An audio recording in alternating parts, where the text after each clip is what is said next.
सौरलो जे आज यात्रा आपली या ठिकाणी आली ती यात्रा सुरुवात कुठून झाली आणि संपणार कुठे आणि कशी? एक्चुअल 2021 में राष्ट्रीय जनगणना होने वाली है, जो हर 10 साल में इस देश के समाज के सामाजिक, आर्थिक और एजुकेशनली क्या इनमें आज़ादी के बाद प्रोग्रेस हुआ है या इन समाजों की हालात वैसी है, इस बात की छानबीन के लिए हर 10 साल में जो जनगणना होती है उसी के तहत जो 2021 की जनगणना होने वाली है, जिसकी शुरुआत 1 अप्रैल से पहला टर्म 1 अप्रैल से सितंबर 2020 तक है। और उस जनगणना में ओबीसी का कॉलम होना चाहिए, क्योंकि इस देश की सरकार ने और पिछली सरकार ने भी 18 अगस्त 2018 को तत्कालीन गृह मंत्री राजनाथ सिंह ने दिल्ली में प्रेस कॉन्फ्रेंस लेके जाहिर किया था कि इस देश की होने वाली जनगणना में ओबीसी का सेपरेट सेंसेक्स होगा। मद्रास हाईकोर्ट का ऑर्डर है कि ओबीसी की स्वतंत्र जनगणना होनी चाहिए। उसके अगेंस्ट में केंद्रीय गृह मंत्रालय का जनगणना करने वाला विभाग सुप्रीम कोर्ट गया। सुप्रीम कोर्ट ने ऑर्डर दिया है कि ओबीसी की सेपरेट सेंसेक्स होनी चाहिए। इसके दौर में इसी केस में केंद्र की सरकार ने एपिट्यूड दायर किया है सुप्रीम कोर्ट में कि 2021 में हम ओबीसी की जनगणना कराएंगे। साथियों, ये हालात होने के बावजूद इस देश में आप कैमरे लगाकर जंगल के शेर गिन सकते हो।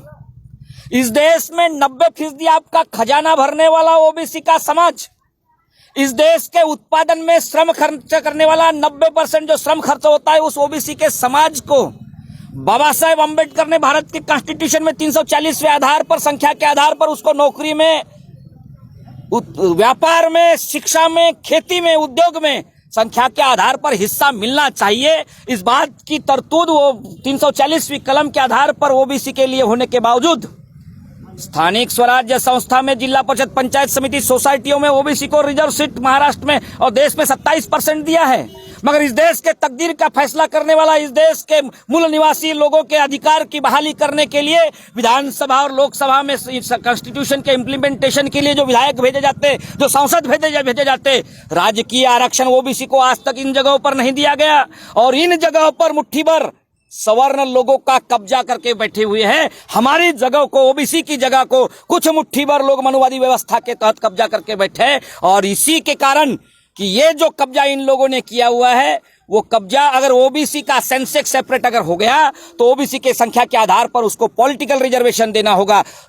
एजुकेशन के बजट में संख्या के आधार पर उनको हिस्सा देना पड़ेगा, कृषि में देना पड़ेगा, नौकरी में देना पड़ेगा, प्रमोशन में देना पड़ेगा। और इतना ही नहीं, इंदिरा साहनी केस में 9 जजेस की बेंचेस ने, सुप्रीम कोर्ट ने जो हमारे ऊपर नॉन क्रीमिलियर की जो कंडीशन लगाई है, नॉन क्रीमिलियर हमारी मर्यादा तब 1.5 लाख थी, आज 8 लाख पे लाए हो। सवर्णों के लिए नॉन क्रीमिलियर की मर्यादा आप 20 लाख पे रखते हो, ओबीसी के लिए 8 लाख। यह अन्याय इस देश में अब सहन किया नहीं जाएगा। और इस बात के लिए गांव-गांव तक जाकर ओबीसी समाज में जाकर शेड्यूल कास्ट और शेड्यूल ट्राइब के साथी, धार्मिक अल्पसंख्यक साथी, इनका भी सहकार्य लेकर कि अब एक तो जनगणना होगी तो ओबीसी का कॉलम है तो ही जनगणना होगी, और यदि ओबीसी का कॉलम नहीं है तो जनगणना नहीं होगी। जिला परिषद ने, पंचायत समिति ने और तमाम ग्राम पंचायत ने ठहराव लेकर सरकार को बता दिया है। उसके बावजूद अगर कानून हाथ में लेने के लिए हमको मजबूर सरकार करती है तो उतना ही शांत बैठने वाला इस देश का मालक समाज अब सड़क पर आने के लिए भी अपने बच्चों के भविष्य के लिए आगे पीछे नहीं देगा। यह एहसास सरकार को होने चाहिए। आपके मीडिया के माध्यम से ये बात उन तक पहुंचे और हमारे फंडामेंटल और कॉन्स्टिट्यूशनल राइट्स इस देश की सरकार दे, यही निवेदन इस माध्यम से मैं आपसे करना चाहता हूं।